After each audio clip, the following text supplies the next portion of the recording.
du die Turbos hörst, Alter! 240, 260. Leute. Warum gibt es nur so geile Autos auf der Welt?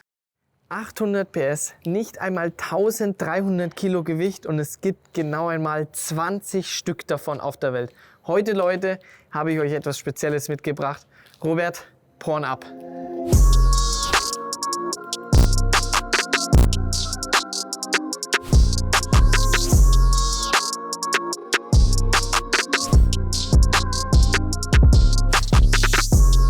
So, Robert, ich glaube, das könnte jetzt spaßig werden, oder? Ja, schon ein wenig. Pagani Huayra BC. Habe ich das richtig ausgesprochen für Ja, dich? ausnahmsweise mal. Ausnahmsweise mal habe ich es mal richtig ausgesprochen, oder? Ja, wundert mich selber. Leute, zieht euch das mal bitte rein. Das ist einfach nur brachial. 20 Stück gibt es davon, nur 800 PS. Und dann muss man sich mal reinziehen, nicht einmal 1300 Kilo haben wir hier am Start. Und wie wir sehen können, wir haben hier komplett Carbonara heute am Start. Egal wo du hinschaust, blaues Carbon in Verbindung mit dem normalen Sichtcarbon. Dann haben wir hier das schön blau-gelb und das ist nicht einfach nur ein Streifen drüber gezogen, sondern das ist hier richtig lackiert.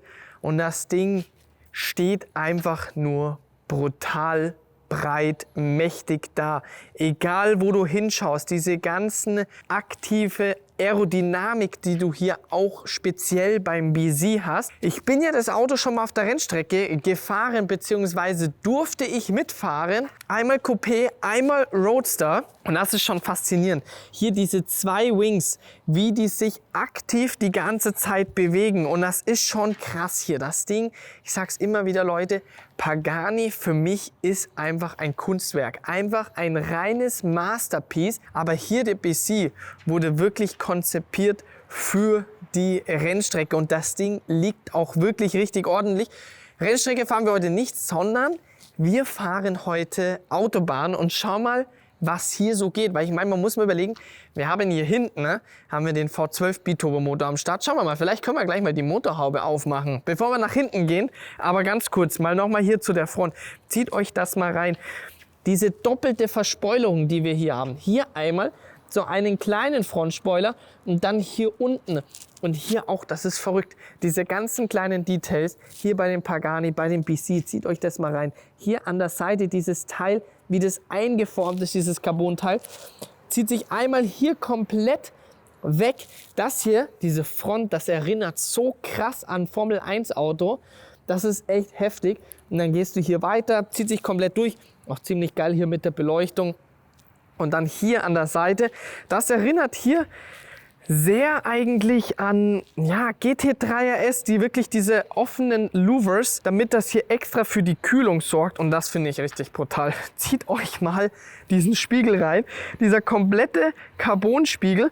Und vor allem das Geile ist, der Body endet hier und dann geht hier erstmal der Spiegel los. Wie weit das hier raussteht, dafür kriegst du safe heutzutage keine Straßenzulassung mehr. Vor allem, da musst du echt extrem aufpassen auf der Straße, wenn du unterwegs bist, weil das so breit einfach raussteht. Aber ganz ehrlich, was meinst du, Robert? Wie findest du den Spec? Weil ich finde das hier, übergehend auf das blaue Carbon, das ist einfach so sexy.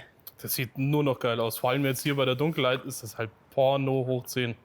Aber was ich sagen muss, noch so sehr ich dieses Auto feiere und noch so sehr ich dieses Auto gerade lobe, eine wirkliche Schwachstelle hat das Auto und zwar, das ist das Thema Getriebe.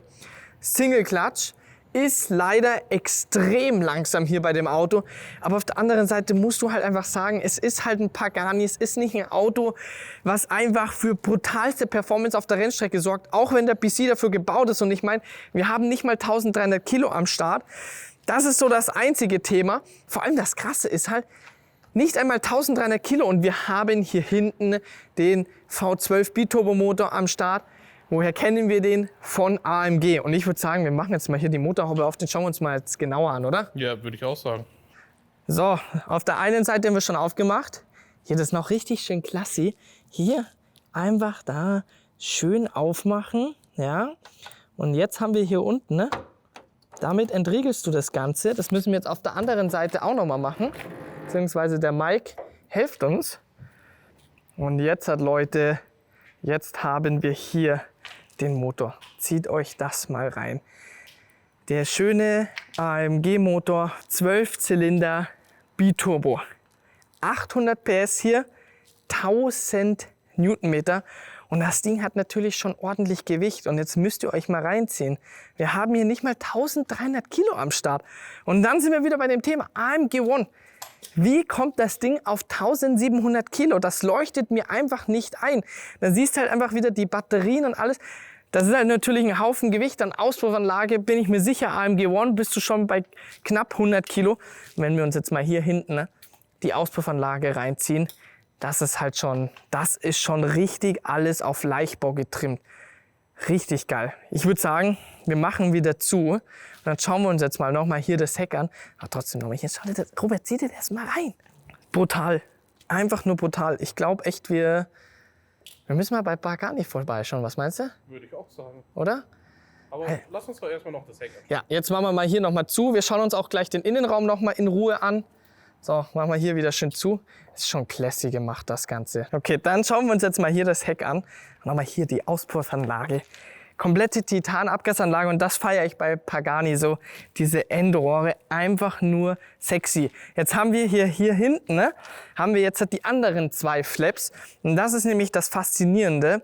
Denn wenn du beschleunigst, klappen die Flaps runter und beim Bremsen klappen die Flaps nach oben. Genauso wie du ja vorne auch die zwei Flaps hast. Und das Geile ist natürlich, in den Kurven balanciert sich das Ganze aus. Also es ist nicht so, das klappt einfach hoch, sondern man schaut halt wirklich, das Auto schaut, wo findet ihr jetzt die beste Balance, das beste Handling. Hat man auf jeden Fall auf der Rennstrecke gemerkt. Ich bin auf jeden Fall fasziniert gewesen, wie gut das Teil hier zum Fahren gewesen ist auf der Rennstrecke. Aber du merkst halt einfach, du hast halt einfach alles hier komplett Carbon und da kommt das Gewicht her. Weil ich meine nochmal, Leute, wir haben 12-Zylinder-Motor am Start. Das Ding wiegt einiges, ja. Und allein zieht euch das mal rein, dieses Heck, dieses breite Heck, dieser komplette Diffusor, diese Finnen auch hier an der Seite mit der Belüftung das Ganze, das ist schon krass. Und auch hier diese riesen Heckspoiler, da haben wir auch hier noch so eine kleine Lippe oben drauf. Und ich meine, der normale Wyra ist schon richtig schnell. Das Ding läuft ja anscheinend bis zu 360 km/h.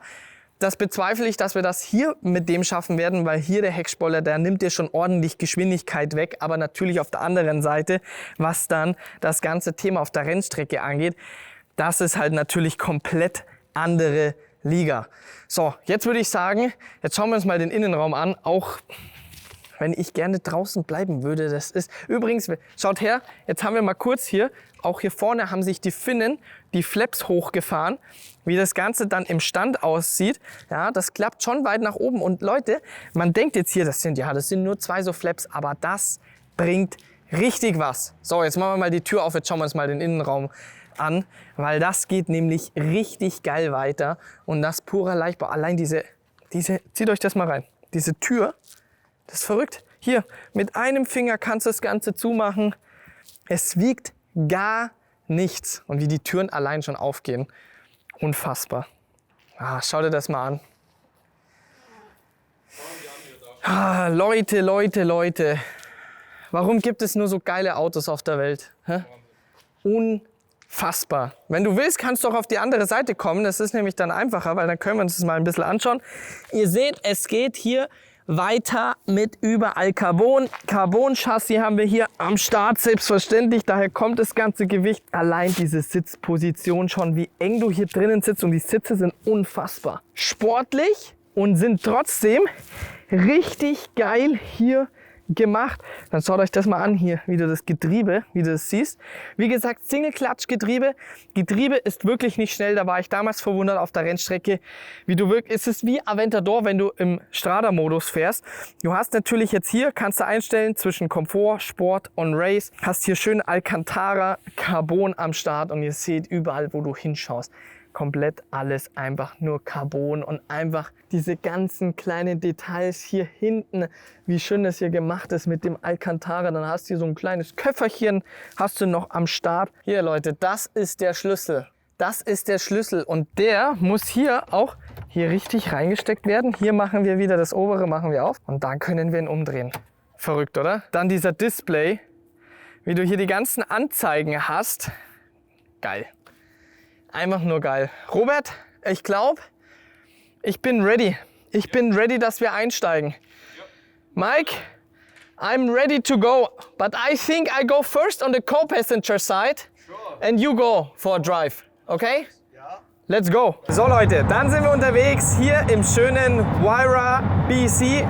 Mike sitzt neben mir, er fährt jetzt hier erstmal. Ich schaue mir das Ganze hier erstmal an. Yeah, Mike, so we have to talk in English. Yeah. We met each other, I think, like around 3 years ago. I visited you in LA. I remember when you was taking me for a ride in your LaFerrari. It was completely straight pipe. It was loud as hell. And now we're sitting here in Germany, in Düsseldorf, and you're taking me for a ride in the Wyra BC. It's also straight pipe. It's also straight pipe. Yes. I was wondering, it sounds a little bit louder than stock. Yes. How long do you have this car? Since actually 2017. This is my first Pagani. Oh wow, okay. And Yep. you took it all the way from USA to Germany now? Yeah, actually I took it to New Zealand first. Okay. Because I stayed in New Zealand for a bit during the pandemic era. And then now the car is in Germany. So the car basically flies with me. As far as I know, it's not the only Pagani you own. No. So you're a big Pagani lover, I guess. Yes, I am. Because each one of them is very different. People always say, oh, you know, Pagani is just a different body kit with the AMG engine, but no, it's not. Yeah. Every single one of them is different. All Yeah. the way from the original Zonda S, Zonda F, Zonda R, and even all the Wyras. It's very different. So you have any favorite of them, or because I know every car is different, but do you have It's really any hard to favorite? choose. You can't choose one, you know, because everyone is different. So Yeah. they have their own specialty, you know. Their own emotions. Yes. But did you took this already on the racetrack? Yes, many times. Amazing. Yeah, Nordschleife, Spa just happened last week. Pretty much all the possibilities. I'll take it to the racetrack, in Autobahn now. Das ist natürlich, I'm just talking now in German, das ist natürlich auch so ein Thema, Leute, beim Mike. Jedes Auto, das er fährt, das fährt er ordentlich und damit geht er auch auf die Rennstrecke. Das ist wirklich Wahnsinn bei ihm. I was just explaining that every car you own, you take it on the racetrack. Yes. Er hat auch einen Apollo IE, Pagani, Zonda R und alles Mögliche und alles nimmt er auf die Rennstrecke und wird dementsprechend gefahren. Also das ist schon wirklich faszinierend. Is there like any specific car for you on the racetrack? Which is your favorite car? So far, I would say the Zonda R. Yeah. That's a proper race car. And then also the Wyra, which is coming very soon. That's what I'm really looking forward to. I want to see the difference between the Zonda R and the Wyra R. Yeah, the sound is incredible, right? I know, it's extremely good. But already now as a co-passenger, you really feel how raw the car is. Yeah, The suspension is handling- really.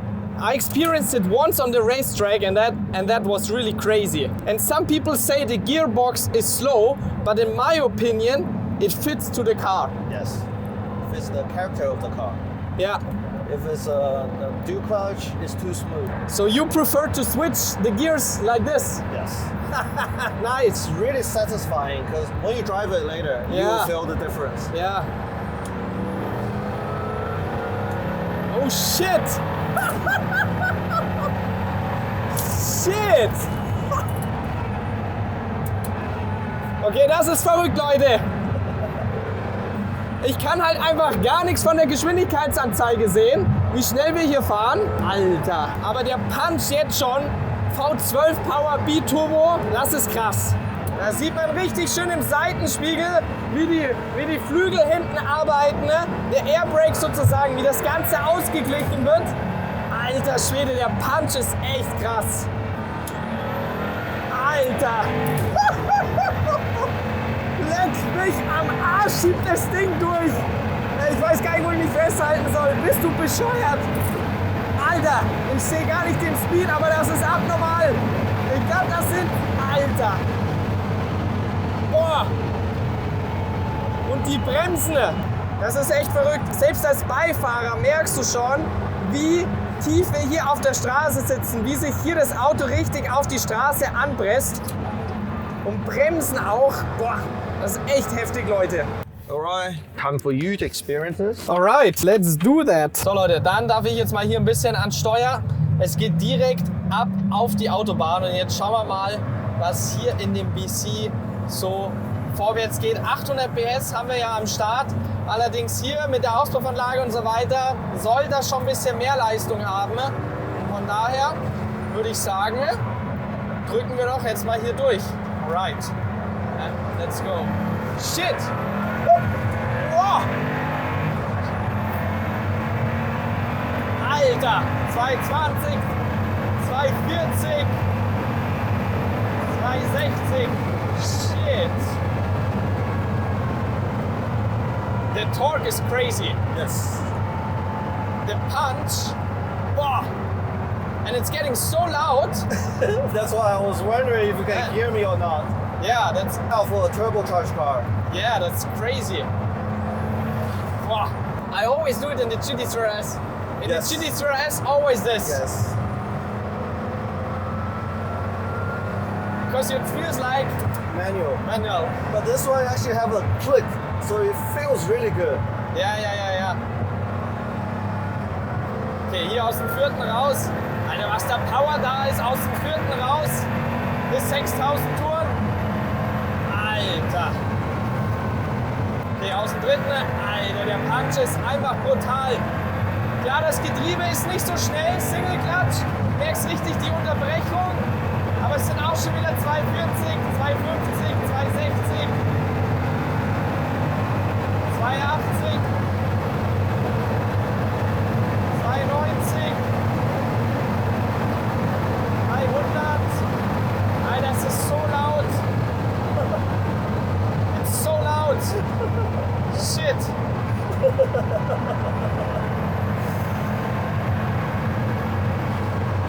Crazy.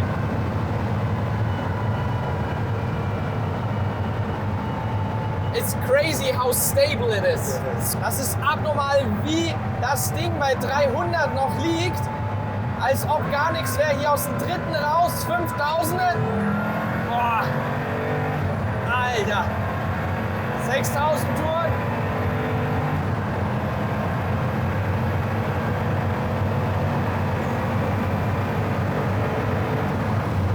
Puh. You're a relaxed co-passenger. I'm used I to could this now. never do this. I used could to this. never do this. Oh, you did pretty well when I was driving. Boah, wie du die Turbos hörst. Yeah, you can hear the suction noise. Straight? Yeah, straight. Boah, Alter, Leute, wie du die Lader hörst. It's crazy. Boah. And the punch. Alter. You see my hairs? All standing up now. Full of emotions. Yes. Wie das Ding hinten rausknallt. The crackles. Is it stock like this, the crackles? No, Or is it because straight pipe, that's why you get a lot more crackles. So is it actually flames coming out of the Yes. exhaust? Yeah, it's like a machine gun. So it's 4 pipes, Yeah. so they go. The flame doesn't come at the same time. Oh wow. It goes in a circle, just like a machine gun. Boah. Ey, du tippst nur ein Ticken aufs Gas und das Ding schiebt nach vorne. Das ist nur. This is just a little bit. Yes. Boah. I think that's more than enough for me. Mike, thank you very much for the experience. No worries. We hit the 300. Yeah, I was really. What was the top speed you were doing? just now or before? Yeah, whenever. Like, what was the top speed in the BC? 320 something. Yeah. Yeah, easily. And it's actually not built for the autobahn, you know. Yeah, it's for downforce. It's built for the racetrack. We have a huge wing in the back, and you're starting to feel it after a higher speed. Yeah. But still, I mean, 300 like this. So yeah, thank you very much for the experience. It was really amazing. Yeah, you're welcome.